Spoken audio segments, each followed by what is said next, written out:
Imagining Tomorrow with Emma Newman. Created in partnership with Friends of the Earth.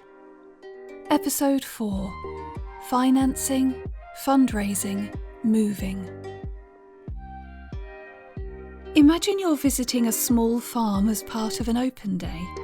It's not normally the sort of thing you'd do, because you have a long history of killing almost every plant you've ever owned, and weeding the back garden's gravel is the extent of your gardening skills.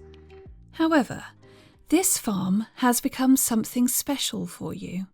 Not just because it delivers a fresh box of affordable, organic veg and fruit to you every week, but also because you're now a shareholder. It sounds grand, but you're one of hundreds of both local residents and distant supporters who have contributed a very small amount each to collectively fund investment into the farm. After strolling through an orchard that was established over 100 years before, you spot a middle-aged woman sitting on a bench and leave the tour group to see if she is okay. "Oh, I'm absolutely fine, thank you." She smiles and pats the bench beside her. "I'm not part of the tour." At your quizzical look, she chuckles slightly. "I'm the one who used to own all of this. Now I share it." You follow her gaze across the apple blossom and marvel at how content she seems. "I wasn't sure about it all at first," she says, as much to herself as to you. "But my daughter moved to New Zealand, and even though she always loved this place, I knew she'd sell it if I left it all to her. And she doesn't need it. She's doing very well for herself.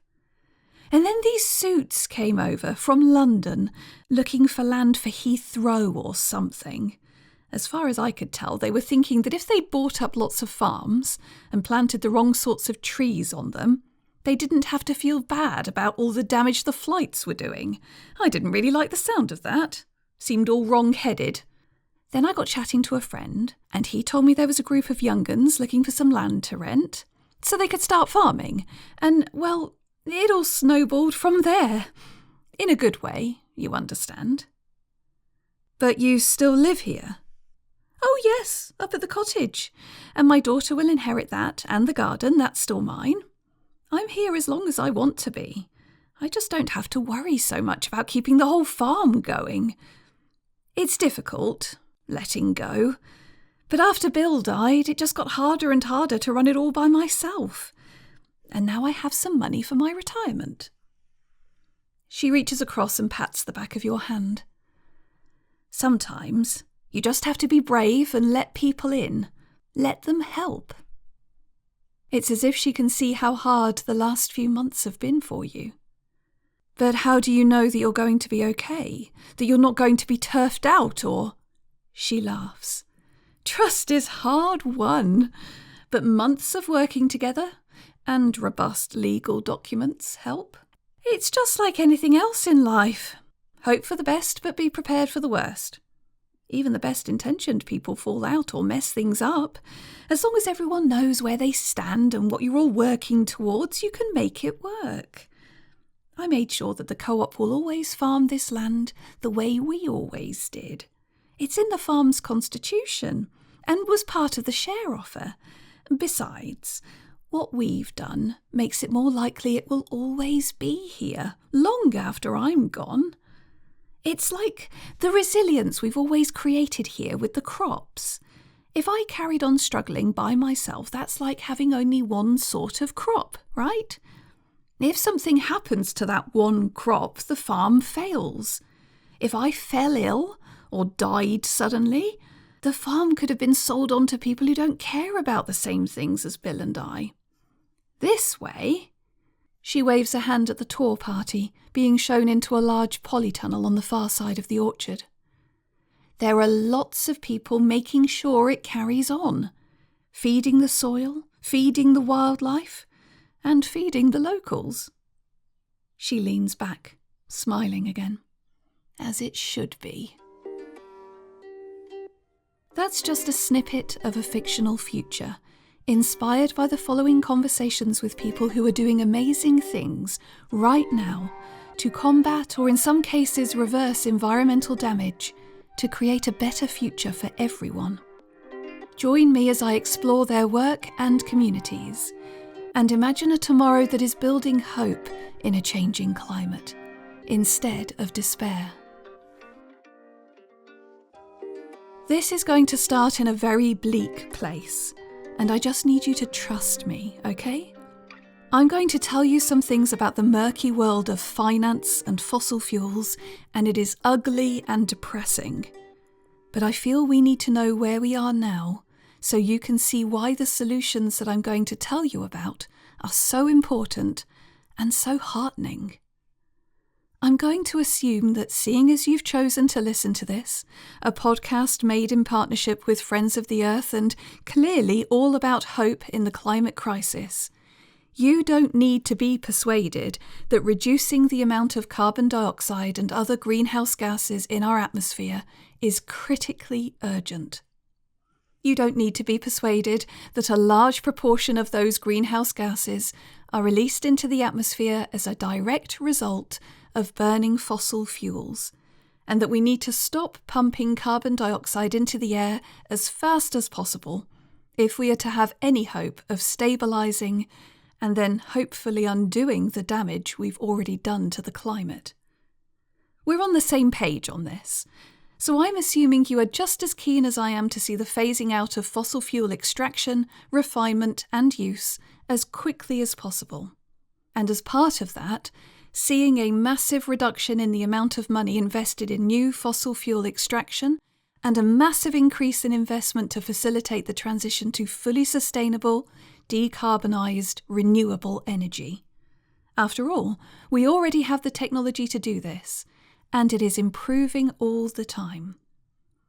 And if we're to believe the messaging put out by governments and banks all over the world, they also understand this need and have made commitments to climate targets because doing anything else would be madness, right?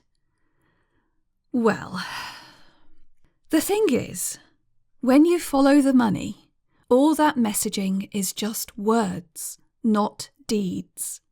Following the money reveals that while governments and banks may say these things, what they are actually doing is very different. Back in 2021, Friends of the Earth wrote about one aspect of this global financing machine, the World Bank Group. Like so many other institutions, it committed to align its financial flows with the goals of the Paris Agreement, a legally binding international treaty on climate change, with the overarching goal to hold the increase in the global average temperature to well below 2 degrees Celsius above pre-industrial levels. In line with that, the World Bank Group committed to limiting financing to new coal-fired power plants and to upstream oil and gas, which is exploration, drilling and operating wells. To quote the article, despite this, the World Bank Group has provided $12 billion in financing to fossil fuels since 2015, making it the worst actor of all the multilateral development banks. In 2020 alone, in the midst of the COVID-19 recovery, multilateral development banks still directed more than $3 billion to fossil fuel projects.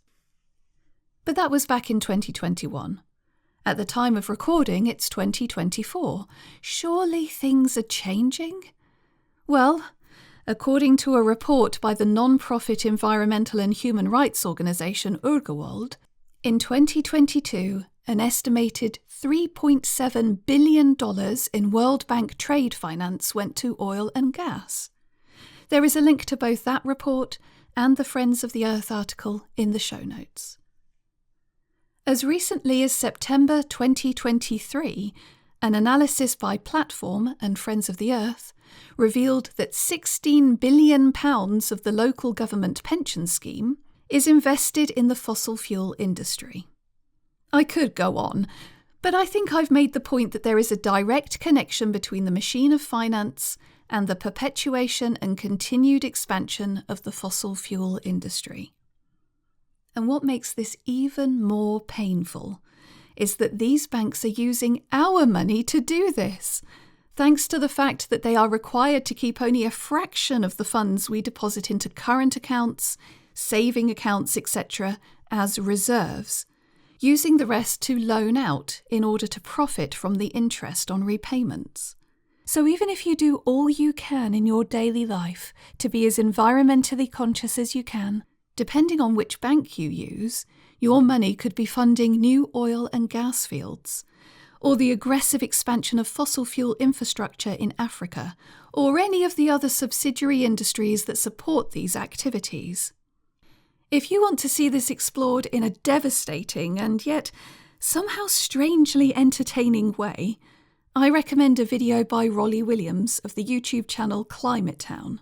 Again, a link to that is in the show notes. As he puts it, that money that you kissed on the forehead and tucked ever so sweetly at your bank is out on the town right now, funding the exact climate disaster that we're trying to avoid. Okay, let's take a deep breath and let it out. If you're anything like me, you're probably feeling a heady mixture of anger, despair, and impotence in the face of an obscure global financial system that seems hell-bent on funding an industry intent on making as much money as it can while willfully ignoring the damage it is doing in the process. I have felt that way for such a long time. But there is hope, I promise. And I have never felt it so sharply, so intensely, as when I spoke to Annika Diva back when she was the leader of Money Movers. A movement of women taking climate action by moving their personal finances, all through harnessing the power of peer support. As you said, there are these financial systems in the world that feel very impenetrable, and more people are realising that our banks, our pensions, our investments, our savings are supporting climate destruction. Things like fossil fuel expansion, deforestation. But when it comes to actually moving our money away from these institutions who are destroying the planet and aligning our financial decisions with our values, even if we're doing all sorts of things in the rest of our lives to take climate action, it can sometimes be really hard when it comes to money. So Friends of the Earth and Huddlecraft, who specialise in peer learning, came up with a 3-session programme where the idea is that women gather their friends, their neighbours, their colleagues to learn about greening finances, to pool their resources and what they know and what they're finding out, and to create space to take action together. If, like me, you are shy and not very comfortable in groups, the peer support model might initially sound like a strange idea. I'm used to figuring things out on my own. How can peer learning help? For lots of us who aren't, used to talking about finances, it's difficult to know where to even begin.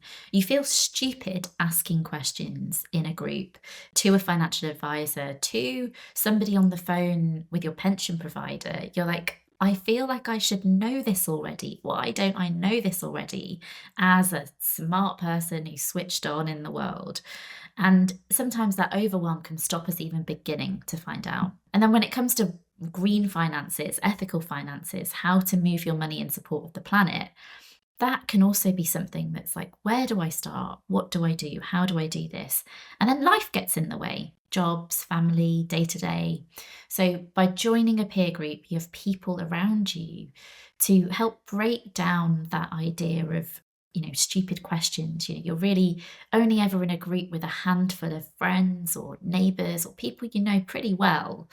People who are all there to learn with you. So you're all on the same, even if you don't have the same amount of knowledge, you're all at the same place in your journey. And that can really help you feel motivated and connected to taking these actions. And so on our own, pouring through the information, trying to sort through the different types of options out there, it can feel like a lot. But when everyone's pooling their knowledge and you can lean on each other to ask questions, it feels much more manageable. And so one person might go off and look at green pensions, and then the other person might go off and look at different banks and what they're doing, and you pool your knowledge together. And after each of the 3 sessions, the kind of one key part of Money Movers is that you make commitments out loud to your fellow group members. So at the end of session 1, you might say, okay, by next week, I'm going to find my login details for my pension and find out even what the platform looks like, because I have to admit I've never logged in. And then the following week, you're going to come back, and you're going to come back to a supportive group of women who are friendly, who are caring, and you know that actually you're going to be reporting back on that action. So it just makes you more likely to take it. And if you didn't and something got in the way, you know that there's going to be the support and the understanding as to why you didn't do that. So there's a real momentum that you get from the going away and coming back together of the 3 sessions, and a kind of gentle accountability there as well through the peer support model. It would be easy to listen to this and think, okay, given the scale of the problem, how can small groups of people talking about money actually make an impact? And so far in our pilots, we've had 300 women and allies who have moved £1.9 million for the planet off the back of the 3 sessions. So really exciting to see that actually this programme is really supporting and catalysing people to take that action and turn that good intention of, oh, I want to do something about this massive issue into genuine action. And so we see huge potential for scaling this so that we can reach thousands of women to become a powerful movement who are taking an active, influential and leading role in decision making when it comes to financial choices at every level. So whether that's in homes, communities, workplaces, boardrooms, local authorities, governments, we think there's a really important role for women to play here. So we're seeking funding to scale up our pilots. And actually, what we want to do in the next 2 years, we want to scale up by a factor of 10 and reach 3,000 women and support them to move £20 million for the planet. But ultimately, our goal is to empower 30,000 women globally to move £1 billion for the planet by 2030, because we know that this is the decade where we need to take action. And there it is. One of the ways to tackle the problem that initially seems utterly insurmountable. But how is this done on a practical level? So, if you've changed your current account, you might revisit that in a few years' time. You will want to check what that institution is doing with your money and whether they are sticking to what they said they would do. But sometimes you won't, sometimes you've been thinking about changing from the banks that are terrible for a really long time. And this is just the nudge that you need to actually have done it. There are, things like mortgages where those decisions are wrapped up, and there's loads of other factors in whether you switch those big financial products. And the big point of Money Movers is that we're not saying everyone has to do everything perfectly all of the time. We're saying come together and identify what you can do with what you have in this moment and commit to doing it. And so I think it's really important for us that this is an inclusive movement, a movement that is welcoming, especially to people who wouldn't necessarily identify as climate activists. And then beyond the kind of personal and the group level, there have been women who have been empowered to take action beyond their personal finances. So one woman took part in the programme. She was also a charity trustee, and she used the confidence she gained through Money Movers to start asking questions of her trustee board, to actually start looking at where they were institutionally investing their money and how aligned that was with climate action. And so actually that kind of small step of gaining the confidence and feeling like you don't have to be an expert to ask a few questions really had a ripple effect in that particular instance. I was so intrigued by the idea of this that I trained as a host, which gave me a deeper insight into the strength of the peer support approach. It was over Zoom, and it was a really positive experience. For the first session, we were asked to show an object that represented our relationship with money. I brought my cactus, something that is used to drought, which, as someone who works in the creative arts with no stable income, seemed appropriate.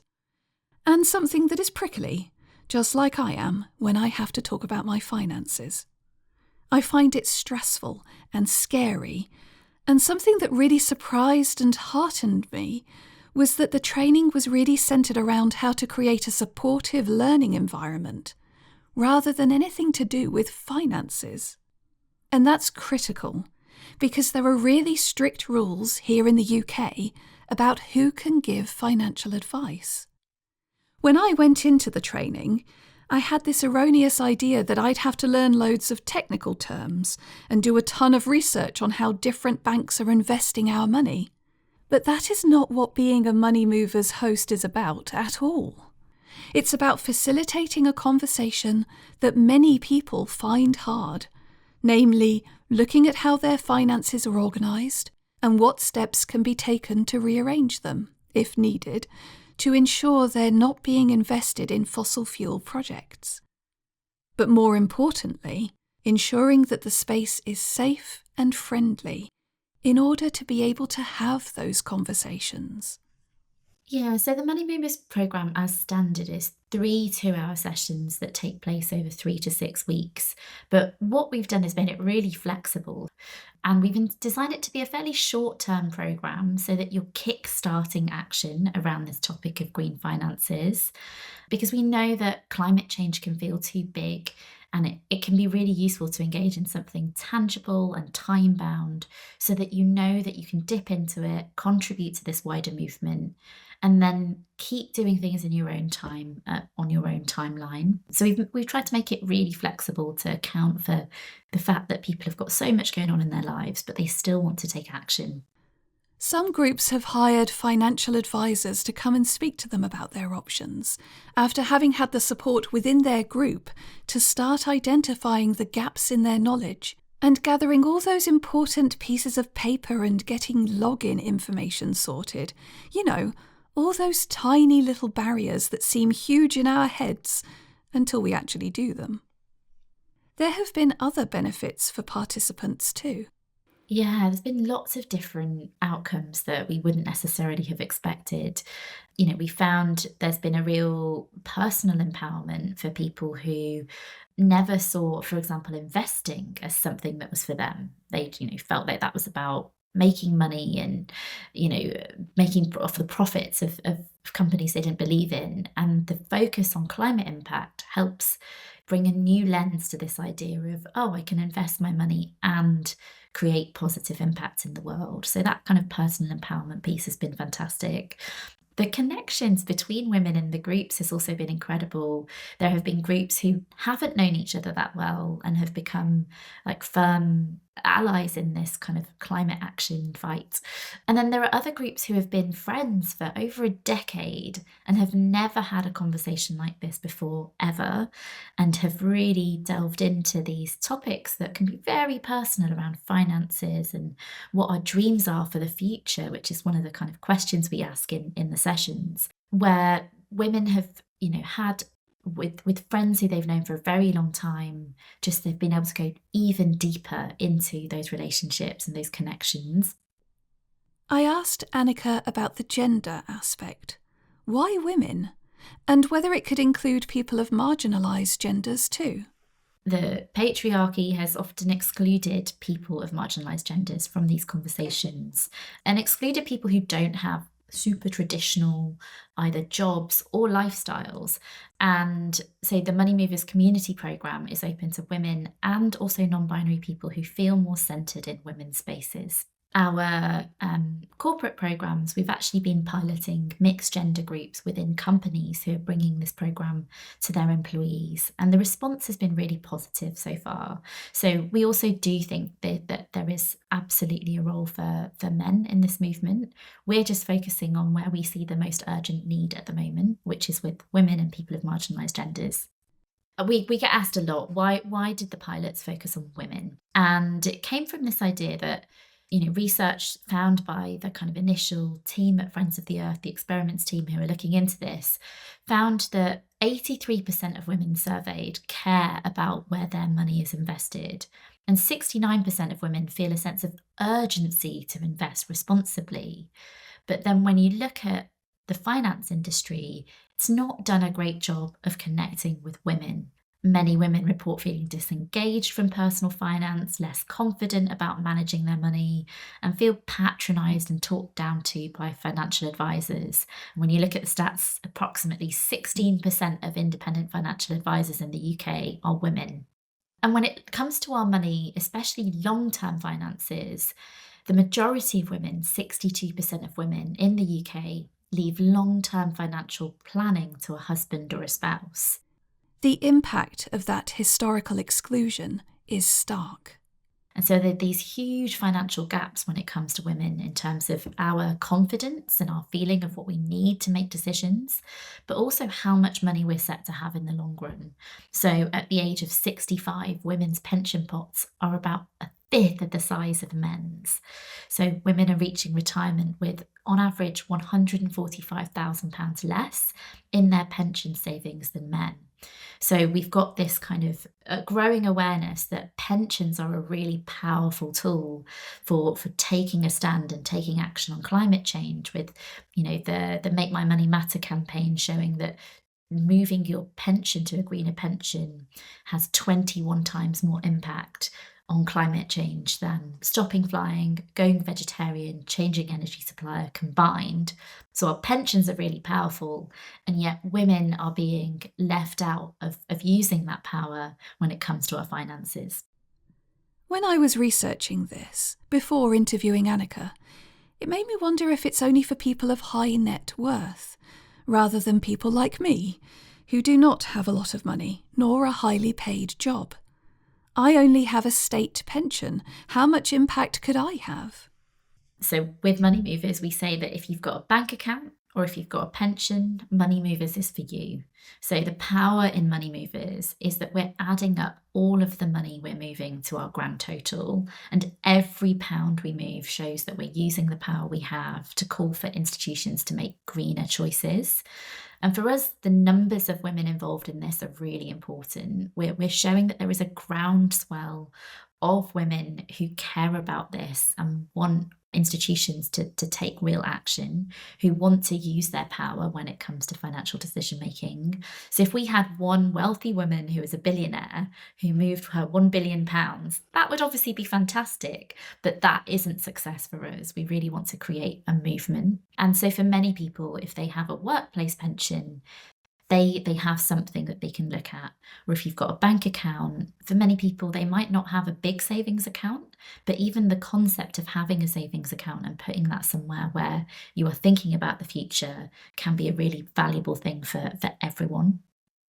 I changed my bank, for what it's worth, so the money in my current account is not being used unethically. Even if that is all you do, as Annika says, if you have thousands upon thousands of people doing that too, the impact grows. By the way, if you've been enjoying this episode, don't forget to subscribe. After the conversation with Annika, it made me reflect upon these financial systems and how much influence they have on the world. How the drive to maximise profit does so much harm, and also how it shapes human activity. For example, the sheer amount of waste that goes into landfill because it isn't economically viable to recycle it, and the fact that so much of that waste is created by businesses choosing to use the cheapest single-use packaging available that cannot be recycled. That same drive for maximum profits can not only harm the environment, but also make it harder for businesses that are ethical and genuinely prioritise doing the least harm possible to get off the ground. Because capital investment is harder to acquire when return on investment for shareholders is not attractive enough for investors or banks that loan the money. So when I saw a post about a community share offer mentioned in a Facebook group, I was curious. I'd never heard of something like that before, and so I went to find out more. That led me to interview Alice Gray about the community share offer being run to raise funds for a community farm called Tydden Teg, which means fair farm in Welsh. It's a community farm that produces vegetables regeneratively for about 200 families, and they supply a few local shops as well. The farm is run as a workers' co-op. So now there were two things I wanted to understand more about: how a community share offer works, and what a workers' co-op actually means. But before any of that, I wanted to find out how the community farm was created. We're really, really lucky at Tydden Teg because we're a succession project.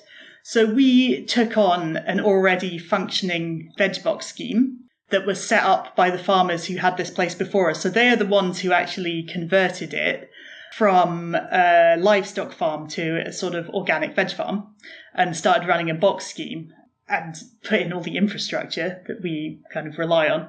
And we were really lucky to meet them at the point at which we were looking for land, because we got a group of people together who wanted to do a community farm.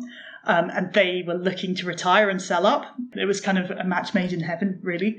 But yeah, we are the inheritors, I suppose, of a lot of their amazing work and forethought and just vision for the place.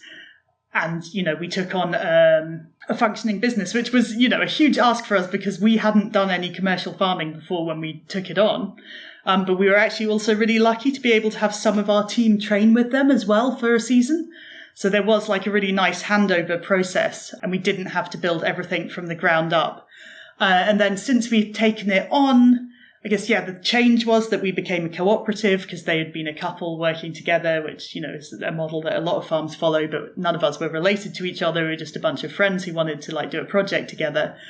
In a sense, it was already a community farm. We were just building up on what they'd done, and then we just wanted to scale it up a little bit because there were more of us around. And I guess we had a more open attitude to kind of doing social events and stuff like that, because that wasn't totally their bag. They just wanted to grow food and sell it to people. And for us, we wanted to have more events and run trainings and do these kind of things. So I guess it was just from our own kind of motivations and ethos that we started to move it in that direction. But fundamentally, we took on a very functional project that, was already producing a lot of food, and we were lucky to be in that position.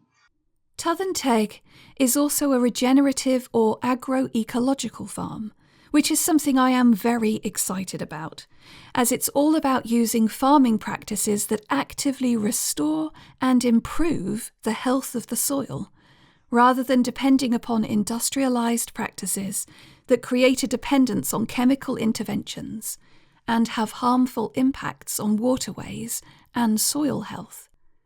I asked Alice to explain their approach to farming. I'd love to go into this in more depth in another episode, so expect to hear more from Alice on this in the future. For now, here's a snapshot of their approach to farming.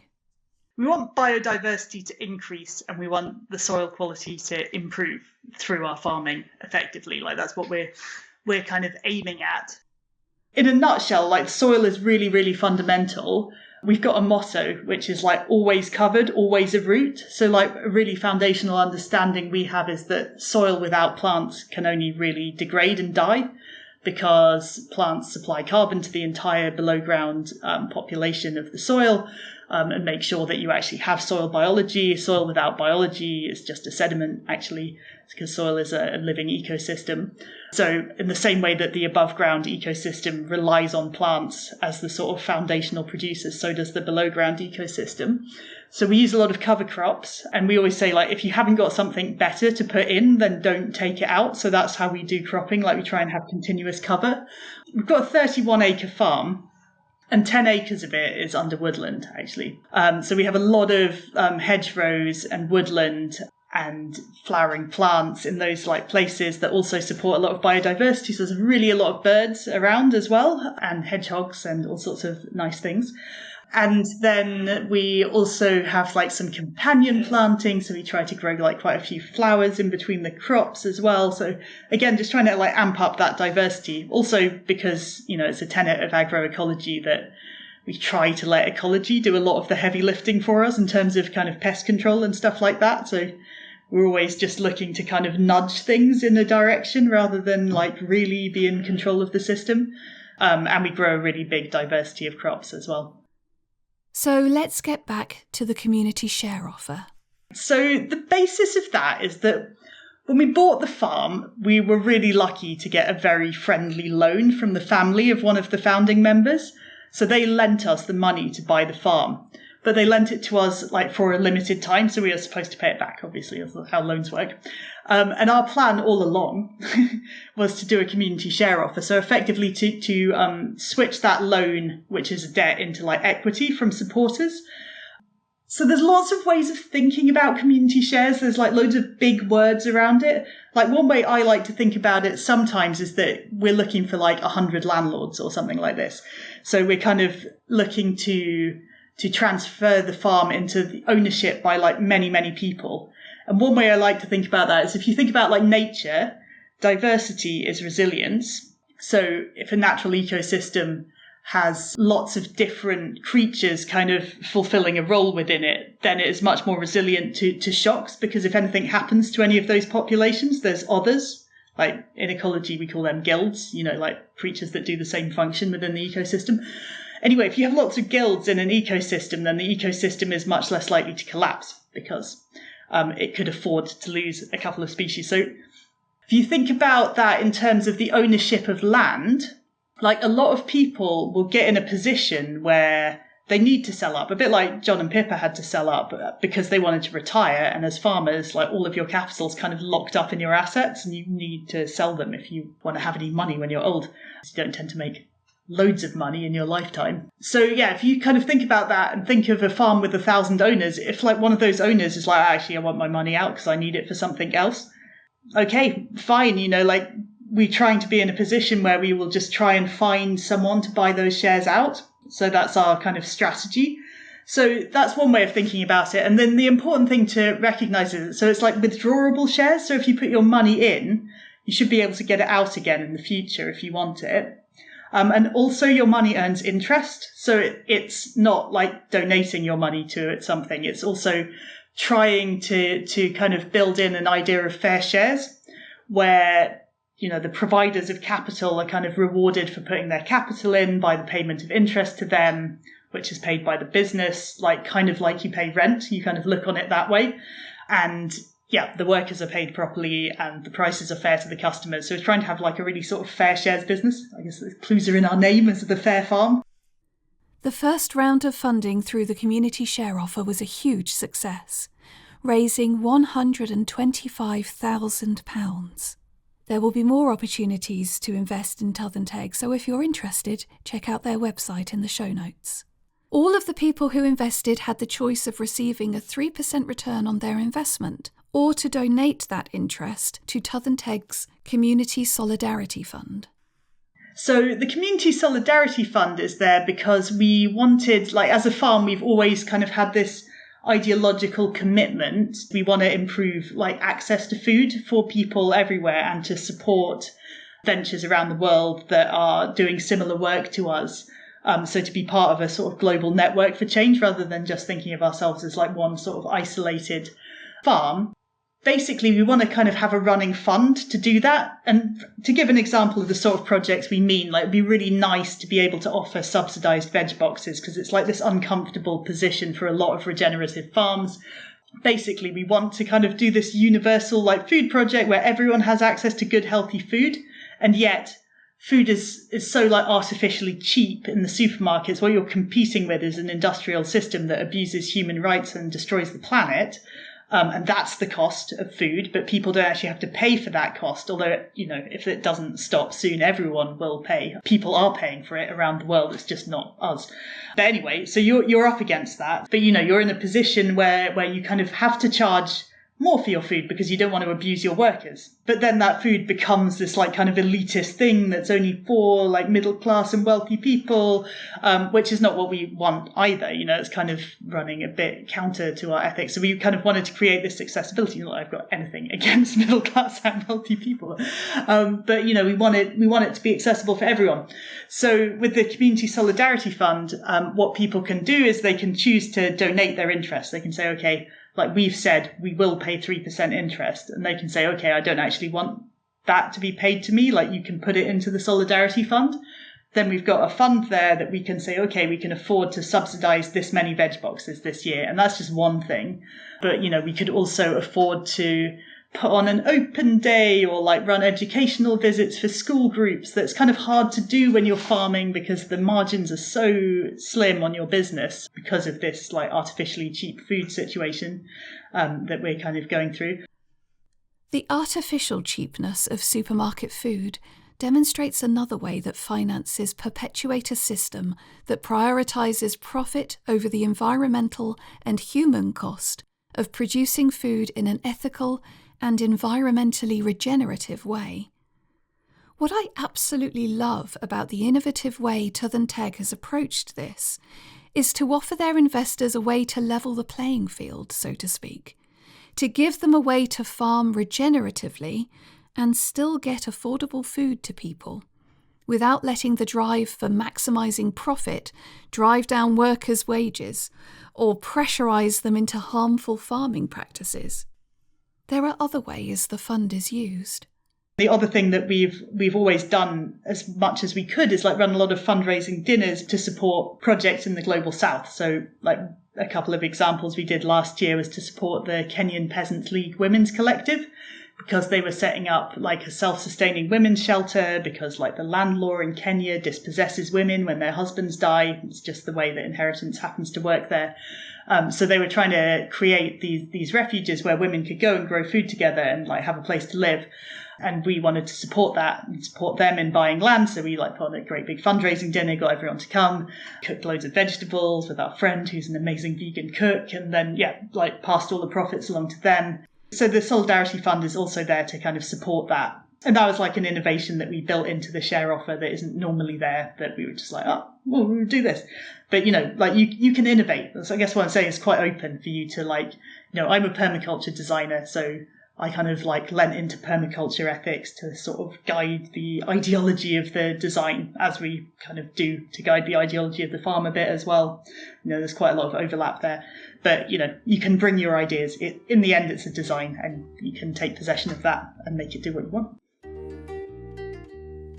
As someone who is quite timid and horribly intimidated by financial matters, hearing Alice talk about taking possession of the mechanisms involved and shaping the share offer to suit the ethics of the farm, rather than the demands of a faceless banking monolith or other standard investment model, was really quite refreshing.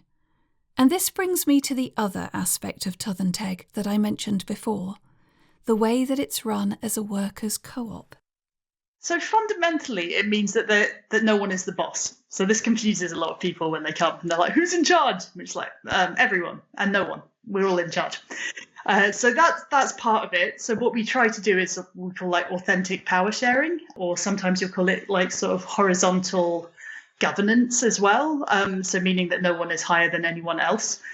Every worker is a co-op member and also a director of the company. And we have a meeting once a month where like all kind of upcoming issues are discussed by the whole co-op, and we make decisions by consensus, which differs to democracy in that everything is done by consent. So it's not like if there are different ideas, you can outvote the other side and therefore your idea is considered to be the one that we run with. What we try to do is get to a situation where everyone is happy.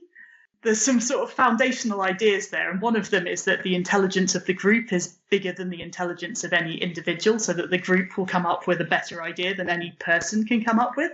And the other is compromise, that we're all prepared to kind of move our positions, not take absolute positions. It feels to me that this entire approach runs contrary to so much of the world today. It demands time and consideration of others' opinions and needs. It prioritises thoughtful discussion over quick decisions. It makes me think about the slow living movement that I've been seeing more and more of online, filled with people doing crafts that are all about taking the time to create something precious, rather than clicking a button and wanting something to be delivered instantly. The other thing about Tydden Teg's approach, and the way the share offer was designed, is that it is fundamentally devolving power and ownership of a small number of people to a large number of people. As part of our share offer, we've made a charter. So like there are sort of governance arrangements that we've made that basically create an agreement between the shareholders and the workers of Tydden Teg to ensure that it remains a regenerative community farm as well. So it's against the rules for it to not produce food, for it to be closed to the public, for major areas of woodland to be removed. And none of those things can happen without the approval of the shareholders. So it's kind of like a trust as well. And this ties in very closely with the relationship between land, power, and money. Not only does this community share scheme enable an ethical form of capitalism, in the sense of raising capital to invest in a business, it also shifts the power of who owns and benefits from the land. And as someone who is still angry about the 18th and 19th century Enclosure Acts that stripped away the traditional and collective rights of access to rural land that the peasantry depended upon for farming and foraging to survive, this is important to me. Yeah, it is really important. I mean, it's one of those elephants in the room that doesn't get talked about nearly enough in Britain, is that we have this very concentrated system of land ownership. It's actually one of the most concentrated in the world, where very few people own the land. And also a lot of value is put on land, and a lot of reward is given to people just for owning land, regardless of what you do with that land. So that's quite problematic. And, that dates back to 1,000 years, the Norman conquest. I mean, there's a lot of things. There's a brilliant book by this guy called Nick Hayes that does talk about a lot of these things, called The Book of Trespass. That's really worth reading, that kind of unpacks a lot of issues around land ownership and land control.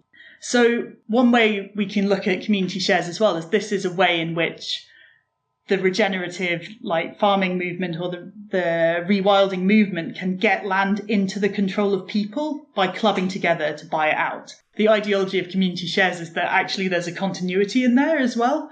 So I'm not saying it's the only way, but I'm saying it's the best idea that we have come up with so far to try to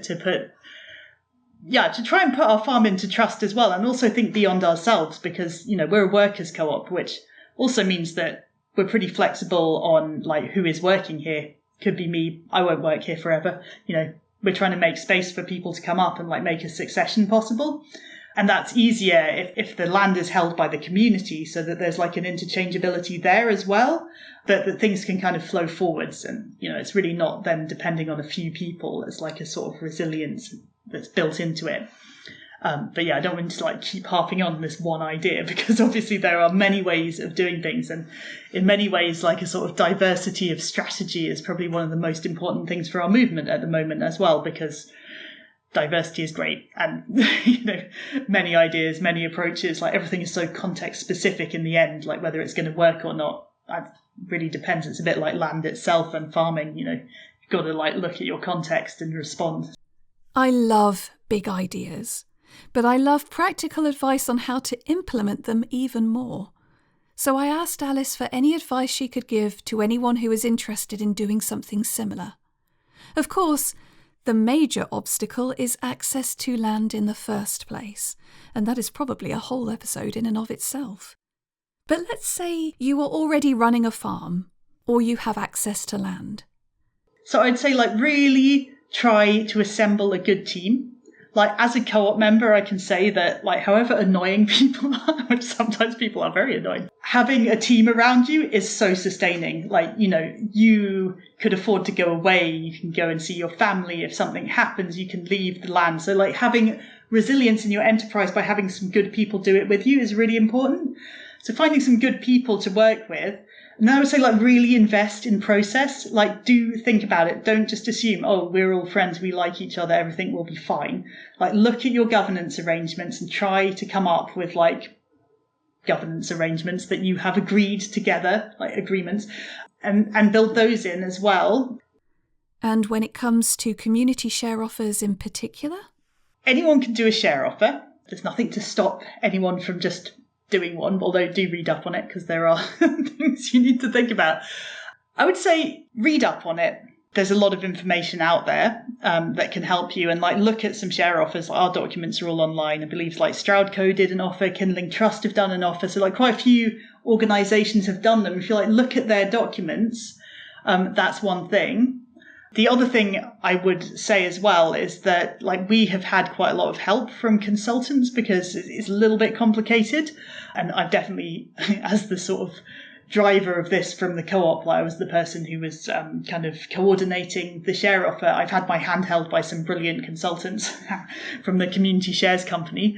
So see if you can get some funding to help you access those consultants, because there's quite a lot of it about. So we were funded by Co-ops UK to actually get advice and get help. And that was really important as well. So yeah, I would say look into that, try and get yourself some funding and a good consultant to help you. Set aside some time to do it, clear up your story in your mind, get excited about the design. So we made some innovations in the design. So our charter is an innovation. Our community solidarity fund that we've built into our share offer is an innovation. But, take ownership as well. Think about what it is that you really want to do and what do you want to deliver.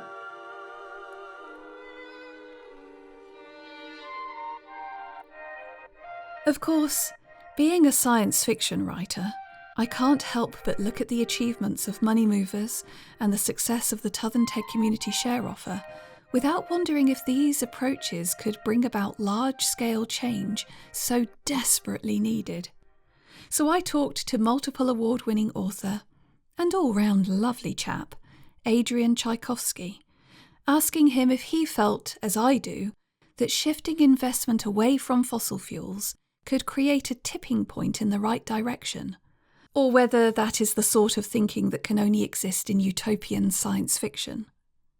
So this is interesting. I mean, one of the things that you and I were talking about just before was the idea that actually utopian science fiction writing is really hard to do because things are very bad and things have historically been very bad in various different ways. And it's not simply that drama comes out of the badness of things, although that can be an element. It's also just that it's quite hard to convincingly put together a utopian or even just a positive idea of this is how things are likely to get better. But in this case, I think we're genuinely looking at one, so that weirdly enough, you hack capitalism. If you do get a movement away from fossil fuels, then you'll hit a sort of a tilt point where it's not just conscientious people who are genuinely objecting to their money being used to support these very damaging industries. It's actually just people trying to make money, saying, oh, that's where the money's going, because that's how these things work.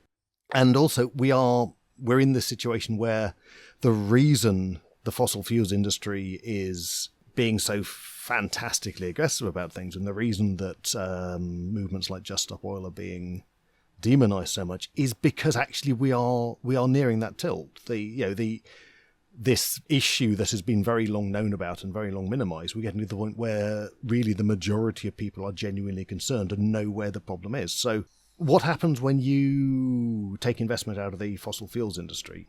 So I think one of the big ramifications you get is, so for example, solar power is great, but it's also very resource intensive insofar as a certain set of kind of rare elements and so forth are necessary. But the solar collecting technology we have at the moment is already considerably more efficient than the solar collection of yesterday, and tomorrow's can be more efficient still. And that the more that investment is shifted, the more people are shifting their investment into these sort of future sources of energy rather than the moribund ones we're trying to move away from, the quicker that change will come.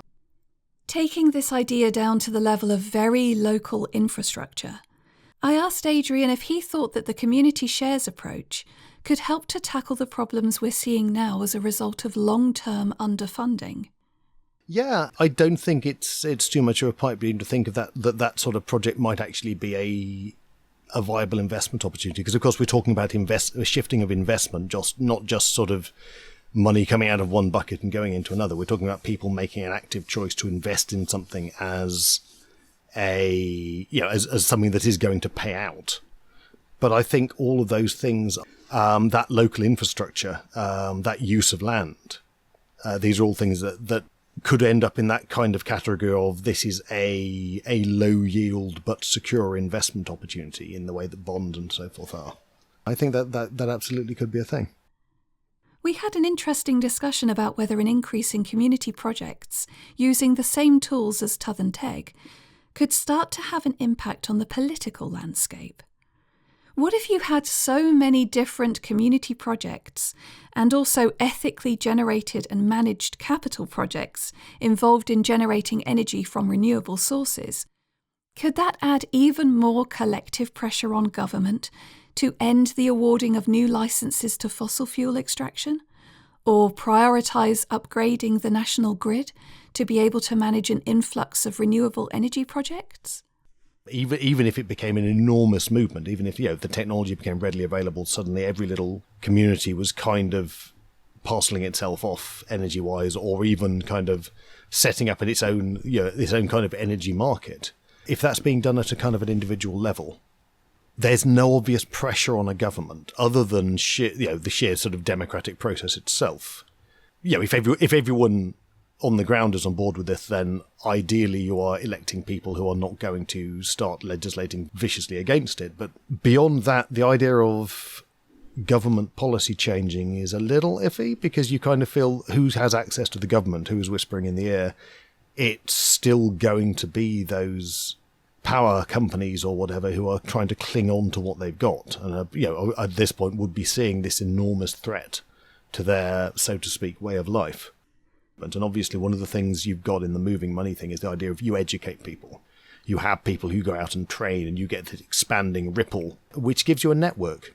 And I think it's that kind of network that would enable you to kind of to concentrate enough will and influence to actually turn that into pressure on whatever your government was. This seems like a really good time to mention that Friends of the Earth has a lot of experience in helping people to do just that. Go to foe.uk/community-group to find out more.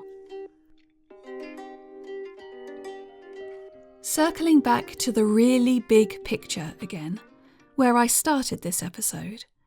The problem of the huge financial system incentivized to continue to destroy the planet is still there, still powerful, still intimidating.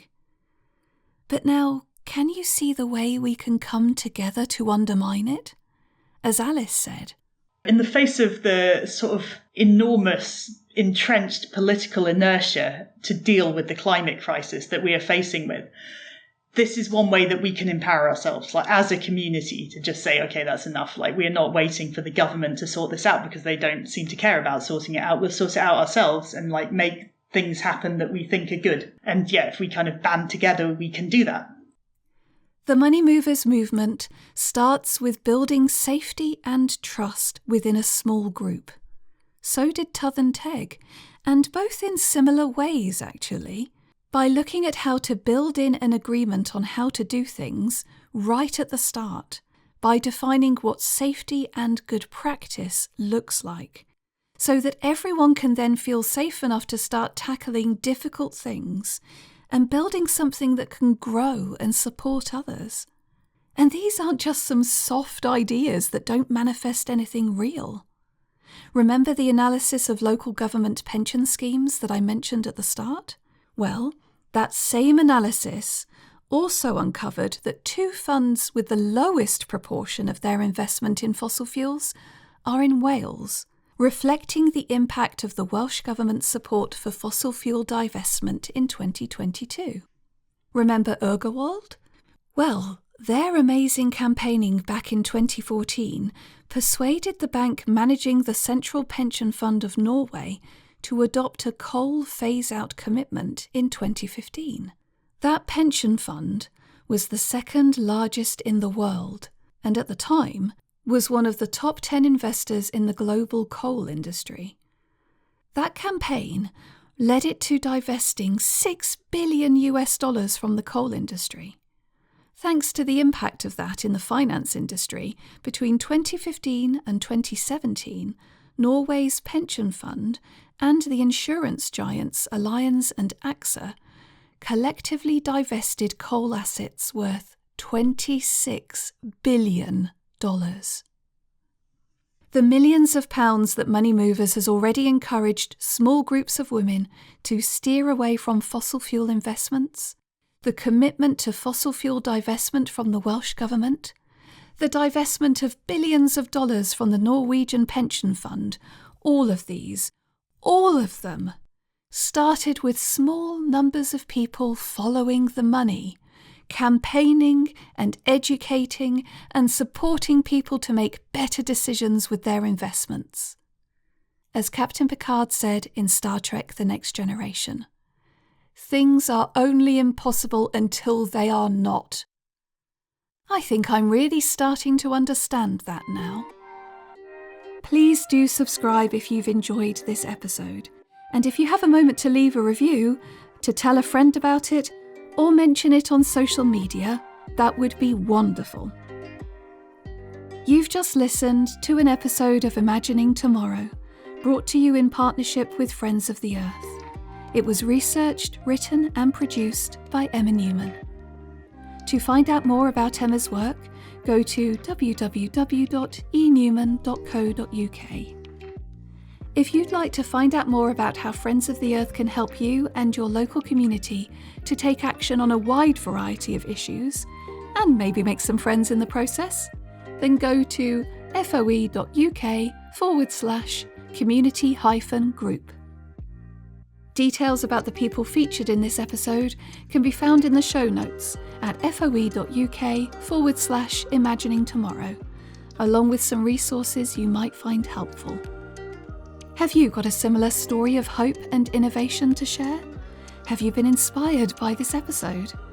Tell me about it. You can email me at podcast@enewman.co.uk. I hope that you're inspired to imagine a better tomorrow.